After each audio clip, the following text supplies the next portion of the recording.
Vaya viendo su Biblia, por favor, en la carta de Santiago, en el capítulo 4. Ahí estuvimos predicando hace 15 días, si ustedes recordarán. Regresamos al capítulo 4 de Santiago.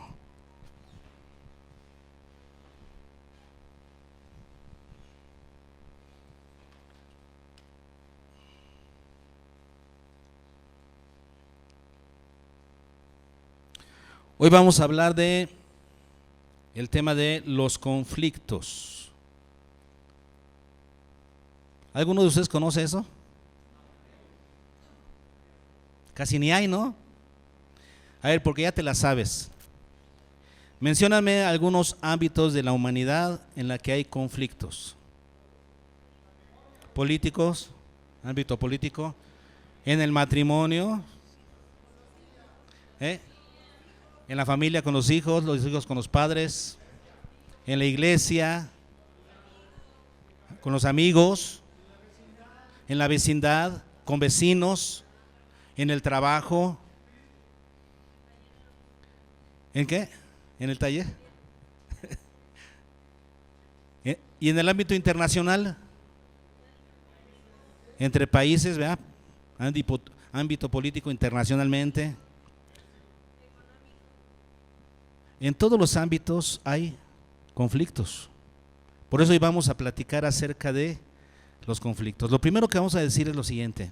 Este es un principio para que se lo aprendan, ¿ok? A mayor intimidad, mayor posibilidad de conflictos. ¿Ya lo anotaron? Este es un principio que tenemos que conocer. A mayor intimidad en la relación, mayor posibilidad hay de que hayan conflictos. ¿Por qué? Bueno, ustedes dirán, ¿por qué me llevo yo tan bien con ustedes? ¿Por qué nos llevamos tan bien ustedes y yo? Porque no vivo con ustedes. Si yo viviera con ustedes, habrían conflictos. ¿Por qué tenemos mayor posibilidad de conflictos en el matrimonio, que es la relación que queremos cuidar más, y sin embargo a veces en la que tenemos más conflictos? Porque es la que tiene mayor intimidad, mayor cercanía, mayor posibilidad de que hayan conflictos. Claro que tenemos que aprender a manejar las situaciones para que hayan menos conflictos, pero estamos hablando de que a mayor intimidad, mayor posibilidad de conflictos. Vayamos primero definiendo, ¿no?, lo que son los conflictos.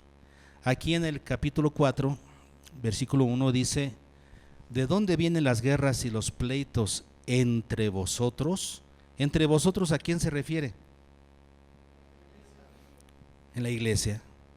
Está refiriéndose aquí a la iglesia, entre ustedes como iglesia. Le está escribiendo Santiago a la iglesia. Dice: entre ustedes hay guerras y pleitos. Guerras y pleitos. Esas dos palabras. La palabra guerra es la palabra polemos, que significa literalmente peleas, ¿sí? Luchas. Y la palabra pleitos es la palabra maché, que significa conflictos. Su traducción más literal es conflictos. Entonces aquí nos está hablando Santiago es de dónde vienen las peleas y los conflictos entre ustedes. Conflictos. Una definición de lo que es un conflicto: situación de desacuerdo. Fíjense, situación de desacuerdo entre personas que tienen intereses, valores o necesidades diferentes. Entre más diferentes sean los valores, las necesidades, los valores, los intereses de las personas, entre más diferentes sean los valores e intereses de las personas, mayor posibilidad de conflictos hay en esa relación. Entonces, ¿cómo definimos los conflictos? Situación de desacuerdo. Es cuando estamos en desacuerdo. ¿Por qué? Porque tenemos una manera distinta de ver las cosas o de ver el problema. Tenemos una manera diferente de verlo y eso ocasiona que haya conflictos. ¿Qué es lo que detona un conflicto? Vamos a hacer un paréntesis Eso no viene aquí en Santiago, pero hagamos un paréntesis. ¿Qué es lo que detona un conflicto en una relación? Los conflictos son detonados por desafíos, por los desafíos que la vida nos presenta. Desafíos que pueden ser de tres tipos: físicos, desafíos materiales o desafíos emocionales. Y la vida nos presenta de esos tres tipos de desafíos constantemente. Entonces hay estabilidad en una relación hasta que viene un desafío. Y ese desafío hace que se descontrole la situación. Y decíamos, el desafío puede ser físico, o sea, alguna enfermedad o pérdida de algún miembro de tu cuerpo, ¿verdad? Alguna enfermedad, algún padecimiento físico. Cuando hay padecimiento físico en una relación, ese es un desafío. Desafíos materiales. Dinero o pérdida de cosas materiales como tu carro, tu casa, algún mueble, tu ropa o dinero, una quiebra económica. Desafíos materiales que traen una crisis. Y desafíos emocionales. Ya no te quiero, desengaño, desilusión o pérdida de un ser querido. ¿Saben ustedes que muchos matrimonios terminan? Muchos. Yo estaba viendo una estadística que más o menos un 70% de matrimonios que pierden un hijo, que se les muere un hijo por alguna razón, terminan divorciados. Es un desafío difícil de enfrentar. Terminan divorciados. Es un desafío emocional. Veamos un ejemplo de esto, ¿no? De lo que son los desafíos y cómo los desafíos causan este conflicto por los desacuerdos que hay en esa relación. Y un ejemplo clásico, maravilloso para esto, lo tenemos en Job. Job experimentó los tres tipos de desafío, él solito. Se aventó, bueno, él y su esposa, se aventó los tres tipos de desafíos. Primero, el desafío material. Nos dice la escritura que vinieron los sabeos y robaron sus 1000 bueyes y 500 asnas y mataron a sus criados. Luego llegó otro criado que le dijo: cayó fuego del cielo y quemó tus 7000 ovejas y a los pastores. Luego vino otro y le dice: los caldeos robaron tus 3000 camellos y mataron a tus criados. En un momento, en un día, pérdida material de todo lo que representaba su riqueza. En un solo día, pérdida. Ese es un desafío material. Después, el desafío emocional. Viene alguien, uno de sus criados le dice: tus hijos, todos ellos fueron aplastados por la casa en la que estaban juntos. Estaban comiendo juntos, el mayor los invitó a todos a una comida, estaban tus 7 hijos y tus 3 hijas, todos dentro de la casa, y cayó la casa sobre ellos y todos murieron. Desafío emocional. Pérdida de tus 10 hijos. Y luego el desafío físico. Nos dice la escritura que tenía una sarna maligna que lo hirió desde la planta del pie hasta la coronilla de su cabeza. Molesto, doloroso. Tenemos a Job padeciendo los 3 desafíos. Ahora, lo que notamos aquí es que hay una diferencia entre cómo tuvieron diferente percepción del problema y de la solución, tanto Job como su esposa. Ahí es donde se vino el conflicto, por esa diferencia de percepciones. ¿Sí? Ahí nos queda claro que la diferencia de percepciones es lo que hace más grande el conflicto cuando vienen los desafíos. ¿Cómo lo tomó Job? Cuando perdió lo material y a los hijos, en esa primera prueba que le puso Dios a través de Satanás, dice la escritura en el capítulo 1, versículo 20, se postró y adoró.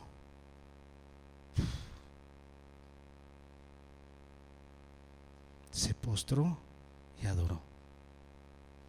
Y después dijo: desnudo salí del vientre de mi madre y desnudo volveré.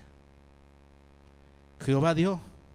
Jehová no dijo los sabeos, el fuego, los caldeos. Dijo: Jehová dio, Jehová quitó. Sea su nombre bendito. Y después de que perdió la salud, dijo: recibiremos de Dios el bien solamente y no el mal. Por eso decía la Escritura que Job era un hombre perfecto delante de Dios. ¿Cómo alguien puede tener esta actitud ante estos 3 desafíos juntos? Si con uno solo ya nos estamos muriendo. 3 desafíos juntos. Ahora, su esposa fue distinto. Su esposa no lo pudo soportar. La esposa de Job le dijo: maldice a Dios. ¿Todavía lo sigues adorando? ¿Cómo puedes adorar a alguien que permitió esto? Que tus hijos, que nos llegara la pobreza, que estés en esa condición deplorable. ¿Cómo puedes todavía adorar a Dios? Maldice a Dios y muérete. ¿Qué es lo que provocó entonces este conflicto entre Job y su esposa? La diferencia de percepción que hubo del problema entre ambos. Lo percibieron de manera distinta. Esa justamente es la definición de conflicto. Lo voy a volver a leer la definición. Conflicto es una situación de desacuerdo entre personas que tienen intereses, valores o necesidades diferentes. Y aquí lo podemos ver. Job tenía una manera de ver el problema y su esposa tenía otra forma de verlo. Y hubo entre ellos conflicto, desacuerdo. ¿Qué tan grande fue ese desacuerdo? No lo sabemos. No sabemos si después de eso siguieron juntos o no. Yo creo que sí, ¿verdad? Espero que sí. Pero hay desacuerdos tan fuertes que hacen que las personas se dividan, se separen. ¿Ya entendimos entonces lo que es un conflicto? Muy bien. Ahora, vayamos a lo que sigue. Vayamos otra vez a Santiago, porque Santiago nos dice: ¿de dónde vienen los conflictos? ¿De dónde?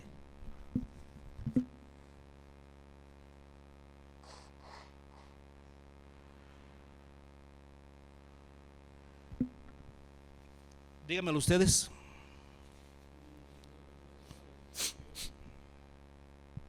¿De dónde vienen los conflictos? De vuestras pasiones. De vuestras pasiones. Eso quiere decir, todos, si somos creyentes, si estamos en Dios, deberíamos de concebir los problemas o los desafíos como Dios los ve, como Dios los manda. Tendremos que aprender a recibirlos como Dios los ve y los manda para nosotros. Pero no, nosotros vemos las cosas de acuerdo a nuestras. Ahí está el problema. ¿De dónde vienen los desacuerdos intensos entre personas, entre matrimonios, entre amigos, entre grupos, entre países? ¿De dónde viene todo eso? De las pasiones. La palabra griega que se traduce aquí como pasiones es la palabra, fíjense bien, hedone, de donde viene el hedonismo, que es la filosofía del placer, ¿no? ¿De dónde vienen las pasiones? La palabra hedone. La palabra hedone significa deleite, un deseo de gratificación pecaminosa. Y para mí una palabra que me gusta para entender esto mejor es pasión, es tener una aspiración descontrolada, una aspiración. Es cuando tú aspiras a algo que no es lo correcto en este caso, porque un deseo o una pasión se refiere a que tú aspires a algo que no es con lo que Dios diseñó para tu vida, sino algo que está gobernado por tus deseos, y se convierte en una aspiración. ¿Y qué dice Santiago de esas pasiones? pasiones que combaten en nuestros miembros. Esas pasiones, esos deseos combaten en nuestros miembros. Esta palabra combaten da la idea de un ejército que se pone afuera de una ciudad para sitiarla. Le está haciendo guerra a esa ciudad. O sea, todavía no están en guerra, no es que estén peleando unos contra otros, pero la está sitiando, le está haciendo guerra. En cualquier momento la ciudad se da por vencida, o en cualquier momento salen a luchar para tratar de librarse de ese asedio. El caso es que el ejército se planta fuera de la ciudad para asediarlas, para sitiarla. Ese es el sentido de esta palabra. Eso quiere decir entonces, además está en voz pasiva, eso significa que estas pasiones son puestas en nuestros miembros, son puestas junto con ellos, justamente para eso, para probarlos. Ahí son puestas por Dios. Siempre va a haber una lucha entre lo que es correcto y nuestros deseos pecaminosos que son incorrectos. Y esa lucha, ya habíamos predicado en otras ocasiones, se intensifica cuando eres cristiano. Porque cuando no eres cristiano, pues ni luchas, ¿no? Te dejas llevar por el pecado. Pero cuando ya eres creyente, viene a vivir en ti el Espíritu de Dios, entonces quieres agradar al Señor, y es cuando la lucha se hace más fuerte. Esa lucha no desaparece cuando te haces cristiano, esa lucha se hace más fuerte. ¿De dónde vienen las guerras y los pleitos? O sea, esos conflictos entre vosotros. Dice Santiago, no es de vuestras pasiones, que han sido puestas ahí, porque está en voz pasiva, para combatir con sus miembros, con vuestros miembros. Ahí está. Nuestros miembros deben estar dedicados a Dios, deben estar dedicados a lo santo, a lo bueno. Pero ¿qué sucede? Nuestras pasiones nos dicen, no, ¿qué desperdicias tus miembros ahí? Tus miembros, tus manos, tus pies, tu cuerpo. ¿Qué desperdicias? Úsalos en esta forma. Encuentra placer, deleite de esta otra manera. Esa es la lucha que tenemos todos nosotros, todos los días. ¿Ok? ¿De dónde vienen los conflictos entre nosotros? De nuestras pasiones. ¿Hasta aquí vamos bien? Vamos a aplicar un poquito más cómo funciona este asunto. Nos lo explica Santiago en el versículo 2. Vean estas palabras clave. Aquí Santiago nos habla de las 4 formas que tiene el deseo. Véanlo. Primero, codiciáis. Luego, ¿qué dice? Matáis y ardéis de envidia. Luego, ¿qué dice? Combatís y lucháis. Y el versículo 3, pedís mal. 4 formas del deseo que tenemos aquí que nos explica Santiago. La primera, ¿cuál es? Codiciáis. Es la palabra epitumeo, que significa fijar tus deseos sobre algo o alguien. Eso significa codiciáis.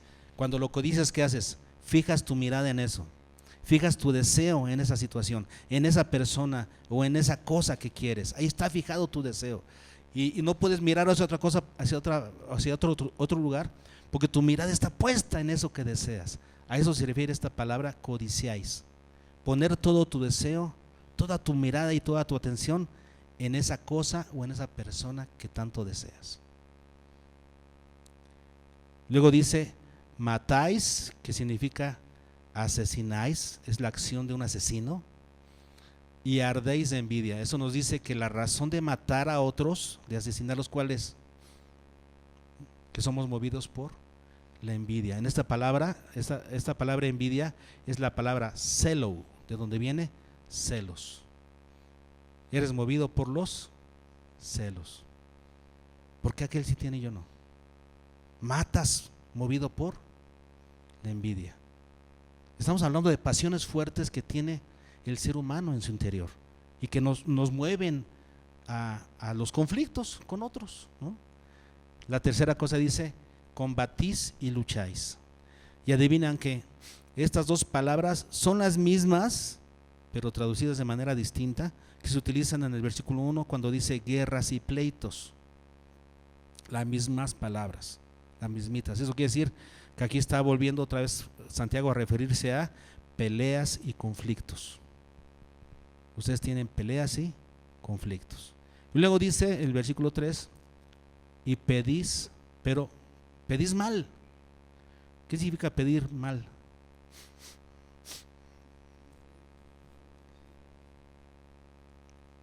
Eso, para empezar, implica que hay una forma correcta de pedir. Y si no estás pidiendo correctamente lo que deberías, eso implica que estás pidiendo mal. Por eso hemos aprendido a orar, ¿no? Por eso ustedes ven que dedicamos muchos domingos en este año para aprender a orar correctamente. Es muy importante eso, no para Dios, porque saben que Dios va a hacer siempre lo correcto. Él no cumple caprichos, y si tú le pides algo malo no te lo va a dar. Pero el problema es cuando tú pides algo malo y no lo recibes, ¿quién se enoja? Tú te enojas, y te enojas con Dios. El problema siempre está aquí. A ti te hace daño pedir mal. Pides mal para gastar en tus deleites. Y volvemos al asunto de los deseos. Esta palabra deleite es la misma palabra que se utiliza en el versículo 1, que es pasiones. La misma palabra, hedone. Pides para gastar en tus deseos. Así que volvemos a ratificar que el problema principal, lo que nos dijo Santiago en el versículo 1, es: ¿de dónde vienen las guerras y los pleitos entre vosotros? Los conflictos de vuestras pasiones, de vuestros deseos, de vuestras aspiraciones. Caemos en el asunto de que Él sigue gobernando eso, los conflictos que hay entre nosotros. Codiciáis, tenéis envidia, tienes conflictos y pleitos, y pides mal porque pides para tus deleites. Ok, ahí está el problema. ¿Y saben qué sucede? Que muchas veces, la mayoría de las veces, nosotros elevamos esas aspiraciones y esos deseos, las elevamos a necesidades. Esas aspiraciones las elevamos a una categoría de necesidades y decimos: yo necesito eso, cuando no lo necesitas. Por ejemplo, si yo veo ahorita a alguien y le digo: yo necesito esa camisa de Otoniel, ¿la necesito realmente? No, yo tengo. Ahora, puedo decir, la deseo, o sea, está padre y me gustaría tenerla, esa es otra cosa. Pero decir la necesito, no la necesitas. ¿Qué sucede cuando elevas tus aspiraciones a deseos? Estás fuera de la realidad. Ahí radica el problema. Y por eso dice Santiago: no recibes. Vean lo que dice en el versículo 2. Codiciáis, ¿y qué? Y no tenéis. Matáis y ardéis de envidia y no podéis alcanzar. Combatís y lucháis, pero no tenéis lo que deseáis porque no pedís. Pedís y no recibís porque pedís mal. Entonces notamos que en estos 4 casos en los que gobierna el deseo, ¿qué sucede? No tienes, no puedes alcanzar, no tienes, no recibes. ¿Y qué sucede cuando no recibes lo que aspiras? Cuando tienes una aspiración alta y no la recibes, ¿qué sucede ahí? Viene la frustración, el enojo y el pleito, ¿verdad? Porque no es la manera correcta de ver las cosas. Viene el conflicto con las personas. Cuando tú recibes lo que quieres, de acuerdo a las aspiraciones que tienes, la recibes, todo va bien. No hay desafío, todo va bien. Cuando no recibes lo que deseas, ¿qué sucede? Ahí viene el conflicto. Ahí viene el conflicto. Pero nosotros muchas veces aspiramos cosas que no son correctas. Pensamos que son correctas, pero no son correctas. Y no lo sabemos porque no estudiamos la palabra. Cuando la estudiamos, aprendemos a pedir correctamente. Y cuando no la sabemos, pedimos cosas que no sabemos. Y entonces no las recibimos, ¿sí? Nos enojamos, nos defraudamos. Por ejemplo, el creyente que dice: no, pues yo soy creyente y no me voy a enfermar, porque Dios es mi salud, mi sanidad. No creo que me vaya a enfermar, no creo que llegue a tener pobreza extrema, no creo que llegue a tener angustia o dolor. Eso es lo que tú crees. ¿De dónde viene eso? De tus deseos, de tus aspiraciones, porque eso no es lo que dice la Biblia. Vayamos a Hebreos capítulo 11. Estamos ahí a 2 páginas, a 3 páginas. En Hebreos 11, que es la galería de los hombres de fe, vean lo que dice el versículo 35. Las mujeres recibieron sus muertos mediante resurrección, pero luego viene lo que sigue, punto y coma. Mas otros fueron atormentados, no aceptando el rescate a fin de obtener mejor resurrección. Otros experimentaron vituperios y azotes, y a más de esto prisiones y cárceles. Fueron apedreados, aserrados, puestos a prueba, muertos a filo de espada. Anduvieron de acá para allá cubiertos de pieles de ovejas y de cabras, pobres, angustiados, maltratados. ¿Quién te dijo que el creyente no pasa por situaciones difíciles? ¿Quién te dijo? La Biblia no. Y el que te lo dijo es un anticristo. Porque el que ama a Cristo va a tener este tipo de cosas en este mundo. Así es que este es el problema, que elevamos nuestros deseos y aspiraciones al nivel de necesidades. Yo necesito esto. Y cuando no lo obtienes, viene el desafío físico, el desafío emocional, el desafío material y entonces viene el conflicto. ¿Qué es lo que alimenta esas pasiones y deseos en nosotros? Eso ya lo vimos hace 15 días, en la predicación de hace 15 días, solamente lo vamos a repetir. Versículos 4 y 5 de Santiago.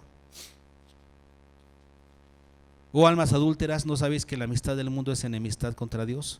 Cualquiera pues que quiera ser amigo del mundo se constituye enemigo de Dios. ¿O pensáis que la Escritura dice en vano, el Espíritu que Él ha hecho morar en nosotros nos anhela celosamente? ¿Se acuerdan cómo interpretamos eso?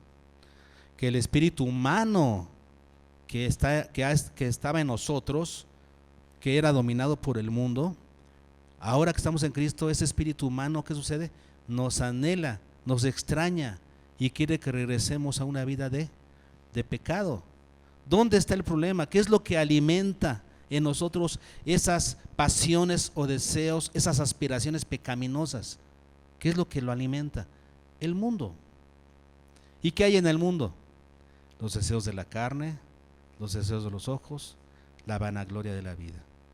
Y esto hace que nosotros aspiremos cosas que están fuera de la voluntad de Dios, cosas que no deberíamos aspirar. El mundo, la influencia del mundo es la que hace que esas pasiones crezcan en nosotros y por lo tanto los conflictos se multipliquen. ¿De dónde vienen las guerras y los pleitos entre vosotros?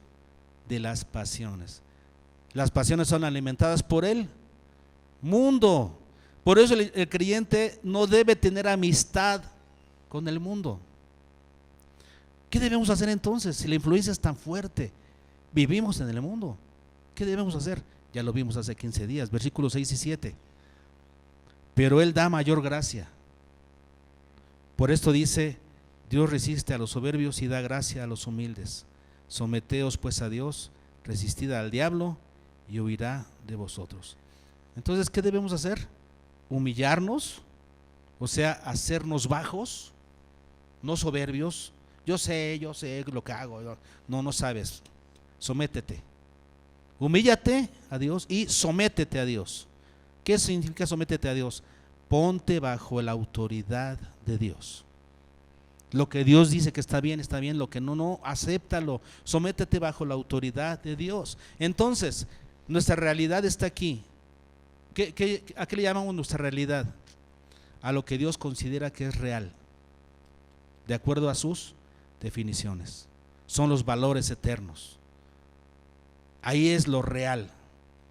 Luego tenemos nuestras aspiraciones que están inflamadas por el mundo y nuestras pasiones que están acá, lo que aspiramos. Si no se cumple lo que nosotros queremos, ¿qué sucede? ¿Qué hay aquí en medio? En medio de la realidad y las aspiraciones que hay, frustración. Y eso hace que crezca el conflicto entre nosotros. ¿Qué debemos hacer entonces los creyentes? Porque el mundo vive en los deseos. ¿Nosotros qué debemos hacer? Nosotros, hermanos, debemos moderar el deseo, bajarlo. ¿Al nivel de qué? De nuestra realidad en Cristo. No permitas que Satanás te inflame, te infle tu mente con los deseos del mundo y que tus aspiraciones estén acá. No, tus aspiraciones deben estar aquí en la realidad de la palabra de Dios. Cuando tú entiendes lo que Dios hace, entonces los conflictos no te van a mover. Cuando Dios se lleva a tu hijo y dices, Jehová dio, Jehová quitó. Dios todo lo que hace, lo hace bien. ¿Estás de acuerdo con tu esposa, con tu pareja, en esa manera de pensar, de ver las cosas? No hay conflicto. Hay dolor, pero no hay conflicto. La pareja sigue. Cuando tú ves las cosas como Dios las ve, y cuando ambos lados de la relación ven las cosas de la misma manera, ¿qué sucede? Evitamos el conflicto. Pero cuando no, cuando uno ve las cosas de manera mundana, de acuerdo a las pasiones del mundo, y el otro lo ve como Dios lo dice, hay conflicto. Por eso la importancia que nos dice la palabra de Dios, ¿no? Nos dice el apóstol Pablo, no te unas en yugo desigual con los incrédulos. ¿Qué compañerismo puede haber? No hay compañerismo. Si tú eres un buen cristiano, si tú eres un verdadero cristiano, no puedes tener compañerismo, amistad con la gente del mundo. Los valores son distintos, las intenciones son distintas, los principios son distintos, totalmente distintos. Y si tú tienes una buena amistad y tienes muchas cosas en común con alguien del mundo, preocúpate, porque significa que no estás en Cristo. Pero si tus valores son de Cristo, no puedes estar viviendo en las pasiones del mundo. No se puede. ¿Cómo podemos evitar conflictos entre nosotros? Bajando, hermanos, moderando nuestro deseo a la realidad de Dios. Y entonces podemos hablar el mismo idioma y evitar el mayor número de conflictos posibles. Hagamos un resumen de lo que hemos aprendido. Número 1, ¿qué son los conflictos? Desacuerdos entre personas con percepciones distintas. ¿Ok? ¿Qué detonan los conflictos? ¿Qué es lo que los detonan? Los desafíos de la vida, que pueden ser desafíos físicos, materiales o emocionales. ¿De dónde vienen esos conflictos? De nuestras pasiones, de nuestros deseos, de nuestras aspiraciones elevadas a necesidades. ¿Cómo funciona este asunto de los deseos? Bueno, que los deseos no satisfechos causan frustración en alguno de los dos, y es cuando se da el desafío en una relación. ¿Qué alimenta los deseos, las pasiones? El mundo. ¿Qué hacer entonces con las pasiones? Moderarlas, o sea, bajarlas a nivel de la realidad que Dios nos enseña en su palabra. Y así entre nosotros como creyentes podemos evitar los conflictos. Cuando vengan los desafíos que vendrán, cuando vengan los desafíos que hablaremos el mismo idioma y podamos sobrellevar juntos como pareja o como familia o como iglesia, como podemos sobrellevar juntos el conflicto que venga, el desafío que venga. Qué importante entonces que veamos la situación así, hermanos. ¿Están de acuerdo? Que aprendamos a ver la vida con los ojos de Dios para que evitemos los conflictos. Terminamos cantando.